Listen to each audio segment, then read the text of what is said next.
नमस्कार। हमने कल के अपने डिस्कशन में रुद्र रूप को समझने का प्रयास किया। हमने जाना कि रुद्र क्या है, उनके प्रभाव किस प्रकार से होता है हमारे ऊपर, और जब वो कंट्रोल्ड रहता है तो वो हमारे लिए कल्याणकारी हो जाता है, जब अनकंट्रोल्ड होता है तो हमारा संहार कर देता है। वास्तव में रुद्र संहार के देवी है और कहा भी गया है रुजम दुखम द्रावेति रुद्रः, अर्थात दुखों से जो मुक्त कराने वाले हैं उन्हें ही रुद्र कहा जाता है। वो सारे दुखों का संहार कर देते हैं, सारे दुखों से मुक्ति कराते हैं। अब ये दुखों से मुक्ति होती कैसे है, ऐसा क्या है इसके माध्यम से हम ये समझ सकें कि वास्तव में इस सेंटेंस का कोई अर्थ है कि वो दुखों से मुक्त करा देते हैं।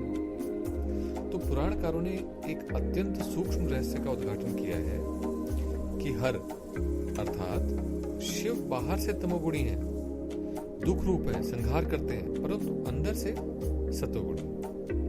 उनका शीघ्र प्रसन्न होना, उनके भोला भंडारी नाम होना, ये सब इस बात को इंगित करते हैं, इस सत्य को बताते हैं कि उनका अंदर से सत्वगुणी स्वभाव है। इसी से वो संसार को मिटाकर हमें परमात्म भाव में स्थित कर देते हैं। तो बेसिकली क्या होता है कि उनका तमोगुणी रूप, बाह्य रूप हमारे उस संसारिक कर्मों को और उस बाह्य माया के आवरण से घिरे हुए रूप को समाप्त कर, उसे हमारे को संहार कर, उसे हमें अपने सत्य में स्थापित कर देता है, हमारे परमात्मा भाव में स्थापित कर देता है। यही उनका स्वरूप है और इसी कारण से शिव को आनंद घन रूप कहा गया और कल्याणकारी कहा गया, क्योंकि वो कल्याण करने वाले हैं। वो बिल्कुल एक बादाम की भांति है जिसके बाहर की खोल इतनी कठोर कि वो अगर चुभ जाए, कट जाए हाथ में तो चोट लग जाती है, लेकिन अंदर से इतनी सुमधुर, शक्तिशाली, अपने तेल को संजोए हुए, अपनी ताकत को रखते हुए अपने अंदर एक बहुत ही सुमधुर गिरी के रूप में। भगवान शंकर भी ऐसे ही हैं, भोलेनाथ, रुद्र, जिस भी नाम से कहें, बाहर से बहुत कठोर, संहारक, बट अंदर से अत्यंत सुमधुर। वास्तव में इस तमोगुण यानी बाहर से अंदर की गिरी तक पहुंचने की जो यात्रा है, यानी बादाम में जो बाहर की गिरी का जो कवर है उसको तोड़कर, छिलके को तोड़ के उसके अंदर जो गिरी है उस तक पहुंचने की जो यात्रा है, वो ही रुद्राभिषेक का अभीष्ट है। रुद्र हमारे अंदर की ऊर्जा को जागृत करते हैं और अभिषेक हमारे पूरे शरीर को अमृत में कर देता है। तो अगर देखें तो रुद्राभिषेक के दो भाग हैं, दो चरण हैं प्रमुख, एक है रुद्र और दूसरे हैं अभिषेक। तो रुद्र के बारे में तो हमने काफी चर्चा कर ली, अब हमें अभिषेक के बारे में चर्चा करते हैं कि अभिषेक क्या होता है, कैसे होता है, इसका रहस्य क्या है। आपने अनुभव किया होगा कि जब भी कभी आपने रुद्राभिषेक में भाग लिया हो तो अचानक से बहुत सारी समस्याएं आपके मन में थी जब आपने रुद्राभिषेक करवाना प्रारंभ किया या करना प्रारंभ किया, और उसके बाद में एकदम से कुछ समय ऐसा आता है, क्षण ऐसे आते हैं जब आपके अंदर से सारे के सारे वो समस्याएं, वो सब गिरने शुरू हो जाती हैं और आपके अंदर एक अत्यंत ही शांति, एक अत्यंत ही आनंदमय स्थिति का विसर्जन होना शुरू हो जाता है। सारी समस्याएं जहां थी वहीं हैं, वो अपने आप ही अपना तेज उनका खत्म समाप्त होना शुरू हो जाता है, लेकिन आप अपने आप में आनंदित होने शुरू हो जाते हैं। वो समस्याएं आती हैं और चली जाती हैं। तो रुद्राभिषेक की ये जो अपने अंदर आनंद की, ये जो कोपलें फूटना है आनंद की, ये जो संभावना बनती है, यही अभिषेक में होता है। तो अभिषेक रुद्र क्या करते हैं, रुद्र हमारे अंदर की नेगेटिविटीज को जला देते हैं, समाप्त कर देते हैं, और अभिषेक उसमें क्या करता है, वो जो जगह खाली हुई थी उस नेगेटिविटीज के हटने से उसको अमृत तत्व से भर देता है। तो अभिषेक वो है जो स्वतः होता है हमारे जीवन में। अभी भी अभिषेक नित्य प्रति होता चला जाता है, जिसके कारण से हमारा जीवन सस्टेन करता है, हम जीवित रह पाते हैं। अब अगर आप देखें तो किसी झरने के नीचे खड़े होते ही आप अनुभव करेंगे कि आपका अभिषेक हो रहा है। पूरा शरीर जो है एक प्रकार से सारी गर्मी सर से निकल करके पैरों की ओर जाती है और बह जाती है। और जब आप एक झरने में 5 मिनट भी अगर नहा लेते हैं और उसके बाद में बाहर निकलते हैं तो आपका मन बहुत प्रफुल्लित होता है, हल्का महसूस करता है। लेकिन इसके लिए आवश्यक है कि आपको ये अनुभव हो कि आप झरने के नीचे नहा रहे हैं। हम हर क्षण हर पल जीवन में अपने कॉस्मिक रेज के नीचे नहा रहे हैं। पृथ्वी पर हर क्षण यूनिवर्स से आती हुई कॉस्मिक रेज, सब एटॉमिक पार्टिकल्स धरती पर आते रहते हैं, अभिषेक करते रहते हैं। बल्कि धरती तो उसमें से प्रोसेसिंग करती है कि जो उचित है उसके अपने पुत्रों के लिए, संतानों के लिए, उसको अंदर आने देती है, और जो उचित नहीं है उसको वहीं रोक देती है, रिफ्लेक्ट बैक कर देती है। और वो करती कैसे? अपने आंचल से, ओजोन लेयर से। तो अभिषेक वास्तव में स्वतः होता हुआ एक प्रकार का झरना है जो हमारे अंदर बहता रहता है और अमृत को स्थापित करता रहता है। भगवान शिव की जटाओं में बहती हुई गंगा एक प्रकार से ब्रह्मांडीय ऊर्जा द्वारा ही उनका अभिषेक है। अगर आप याद करें तो गंगा से संबंधित, गंगा की उत्पत्ति से संबंधित जो कथा है उसमें यही बताया गया है कि ब्रह्मांड से, ब्रह्म कमंडल से अत्यंत पवित्र ऊर्जा बहती हुई धरती की ओर जब आती है तो भगवान शंकर की जटाओं में लैंड करती है, उसमें आके वो गिर जाती है और वहाँ अपना स्थान पाती है, क्योंकि धरती का उतनी ब्रह्मांडीय ऊर्जा को संभाल पाना संभव नहीं होता। और ये एक प्रकार का अभिषेक है जो उसके बाद में जो है सारी वो गंगा की लहरें भगवान शंकर के ऊपर से बहती हुई वापस हमारे को जीवन प्रदान करती है। इसी प्रकार हमारा भी अभिषेक होता रहता है, और वो अभिषेक हम समझ पाएं या ना समझ पाएं, हर क्षण हर पल हमारे ऊपर अत्यधिक कॉस्मिक ऊर्जा गिरती रहती है और वो हमारे शरीर को सक्रिय करती है। और इसी कारण से अगर आप देखें तो हमारे शरीर में बहुत सारे चक्र हैं जो कि इनको रोक देते हैं। इनमें से जो अनवांटेड हैं, जो ऊर्जाएं हमारे मानसिक संतुलन को बिगाड़ सकती हैं या हमारे शारीरिक संतुलन को बिगाड़ सकती हैं, तो उनको वो फिल्टर आउट कर देते हैं, रोक देते हैं और बाकी को एब्जॉर्ब करके शरीर को प्रदान करते हैं। तो हमारे शरीर को जो ऊर्जा की आवश्यकता है काफी हद तक वो इस अभिषेक से पूरी हो जाती है। लेकिन अगर हम गहराई में समझें तो ये हम जहाँ रुद्राभिषेक की चर्चा कर रहे हैं, हम उस अभिषेक की बात कर रहे हैं जो कि हमारे अंदर उस अमृत को सहस्त्रार चक्र से लेकर के पूरे शरीर में सिंचन कर दे, पूरे शरीर को शक्तिशाली बना दे पुनः। और इसीलिए अगर क्रिया को हम दोनों चरणों को मिलाएं तो रुद्र जो कि हमारे अंदर की ऊर्जा जागृत होकर के हमारे सारे अंदर की गंदगियों को नष्ट कर देती है, और फिर वही ऊर्जा जो पहाड़, जो बर्फ हमारे अंदर जमी हुई है, हमारे मस्तिष्क में जो शीतलता है, उससे उस अमृत को उत्पन्न कर और पूरे शरीर को उससे सिंचन प्रदान करते हैं। वो जो नेगेटिविटी से जगह खाली हुई थी उसको पॉजिटिविटी से भर देते हैं। तो ये पूरी एक साइकिल हुई, इसी को रुद्राभिषेक कहते हैं। अब रुद्राभिषेक होता कैसे है?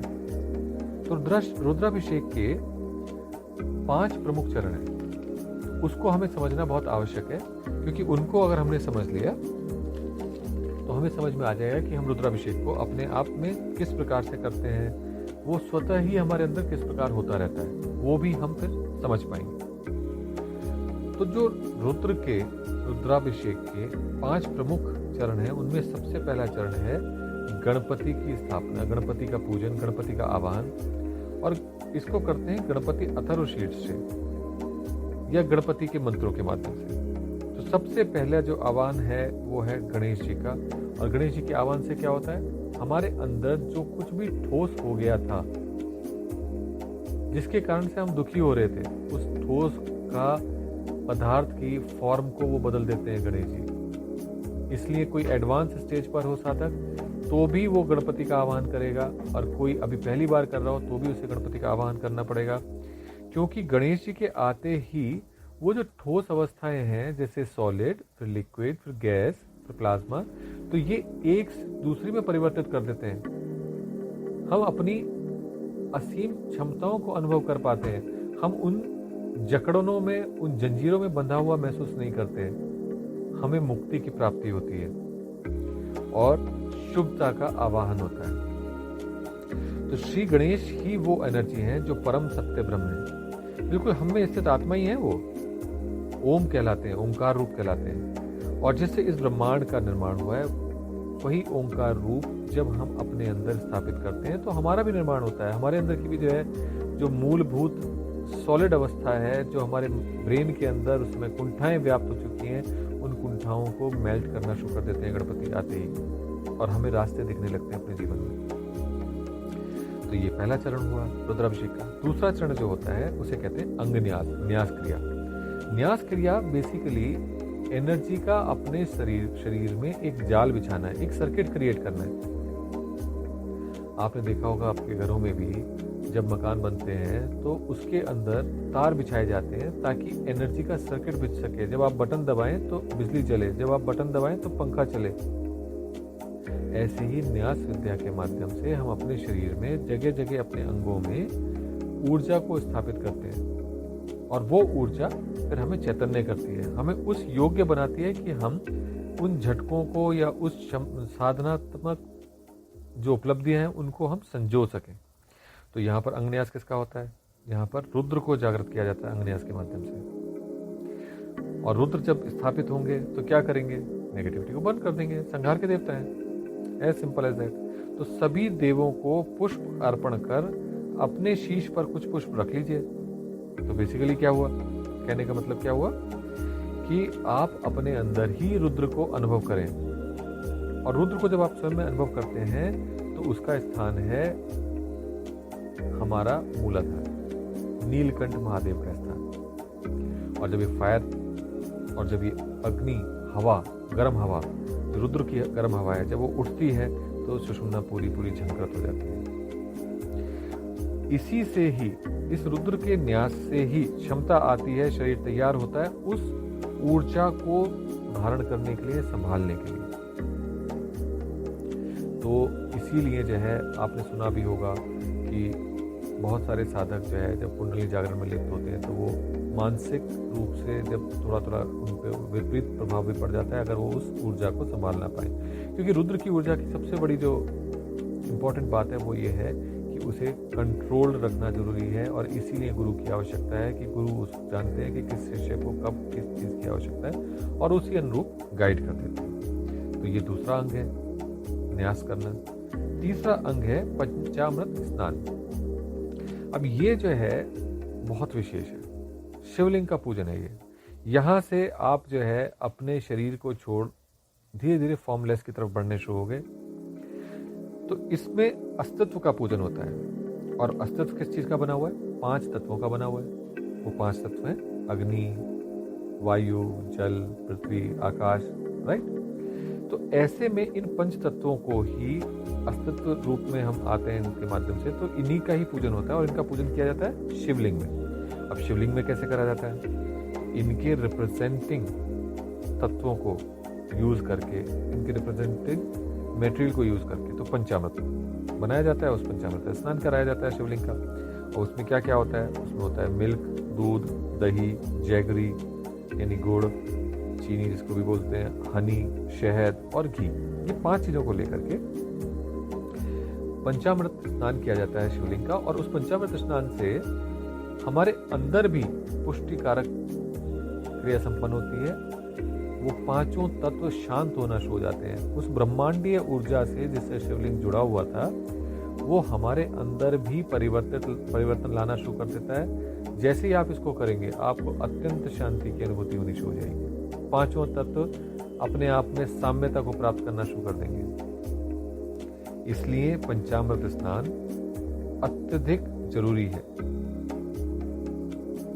अब जब आपने बाह्य आवरणों का पूजन किया, न्यास किया, एनर्जी स्थापित करी, और उसके बाद में अपने अंदर तत्वों को बैलेंस किया, तो इसका मतलब अब क्या रहता है?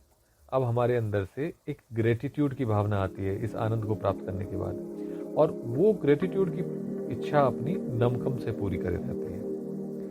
It's basically recognising that pleasure of Shiva tattva and which is everything for us. तो इट्स ओमनी प्रेजेंट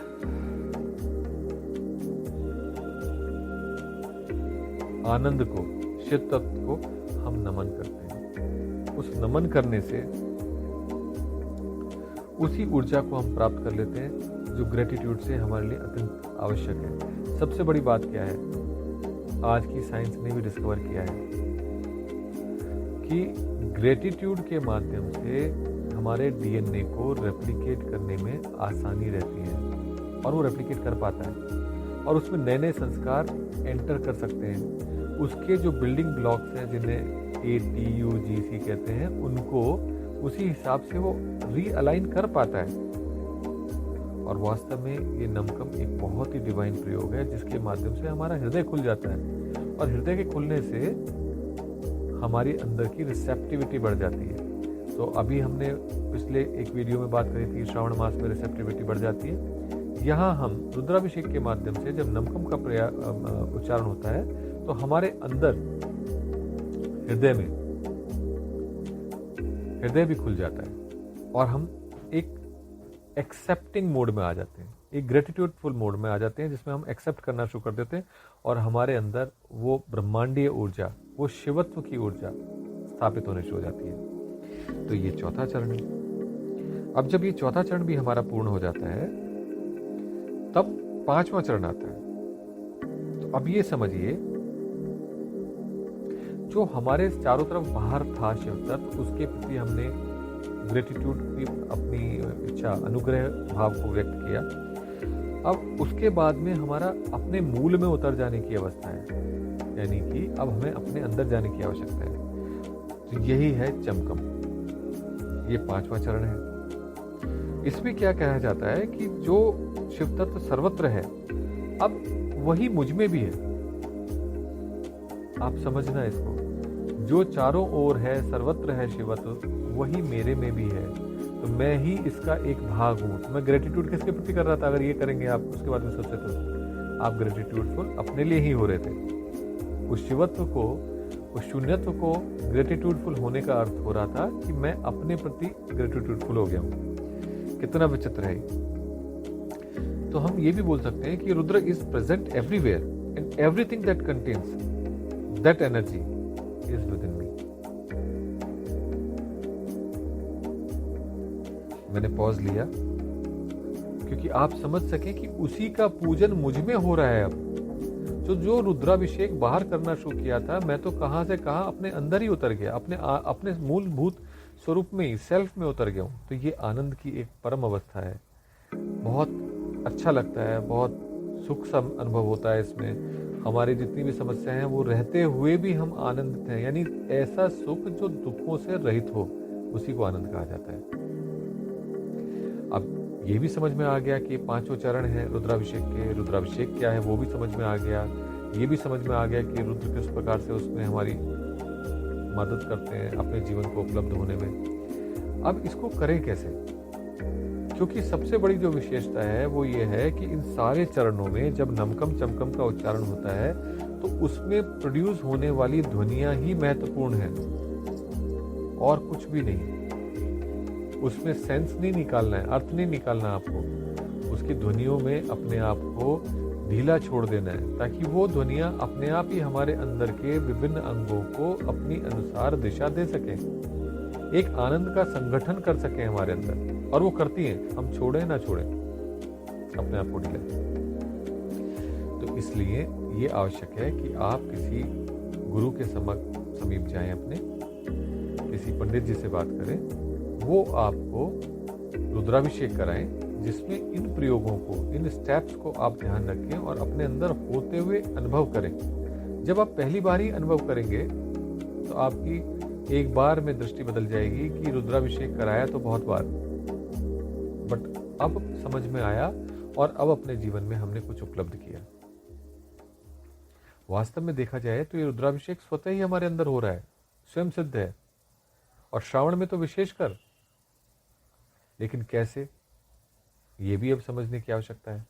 तो अगली बार हमारी चर्चा ये रुद्राभिषेक स्वतः ही कैसे हमारे अंदर हो रहा है, कैसे हमारे विचारों को प्रभावित कर देता है, कैसे हमारे हृदय की भावनाओं को प्रभावित कर देता है, कैसे हमारे अंदर आनंद का संगठन कर देता है, ऐसे प्रश्नों को हम समझने का प्रयास करेंगे। आज के लिए इतना ही। आप सभी के भीतर उस शिवत्व को मेरा प्रणाम, नमस्कार।